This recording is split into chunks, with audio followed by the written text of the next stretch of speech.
Usap-usapan na naman ng mga reactor ang tungkol sa nangyayari sa buhay ni Erica. Mga kamag-anak ni Erica may isiniwalat, bago ko ipagpatuloy ang maiksing reaction video na ito hiling ko lang na patapusin ang panunood nito para malaman ang nilalaman nito at kung bago ka pa lang sa munting channel na ito paki-subscribe para lagi kang updated sa video ng mga kalingap. At pakisuportahan natin ang ama ng kalingap na si Val Santos matubang Ate Edna Vlog at si Kalingap Rab. Isang mapagpalang araw sa inyong lahat mga kalingap at shoutout nga pala sa patuloy na sumusuporta sa aking YouTube channel lalong-lalo na sa mga viewers natin na walang sawang nanonood at sumusuporta sa ating munting channel. Ayon sa usap-usapan sa nalalapit na pagtatapos ng bahay ni Erica may mga ilan tao ang nag-react kung paano daw nakapagpagawa si Erica ng ganyan kalaki at kaganda na bahay gayon ito ay nag-aaral at hindi nagtatrabaho.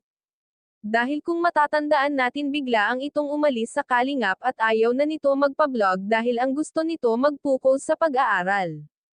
Pero ngayon maraming nagtataka na pumayag na itong magpa-vlog sa iba samantalang ayaw na nga niyang pa-vlog kay Kalingap Rab. At maraming nagtatanong kung saan galing ang pinapagawang bahay ni Erica na nagkakahalaga daw ito ng 1 million pesos. Ang mga pera na pinapagawa sa bahay ni Erica ay galing daw ito sa mga Erica lover. At dumako naman tayo sa nagpapakilala na tiyahin ni Erica na ito daw ang may hawak ng budget ng pinapagawang bahay ni Erica.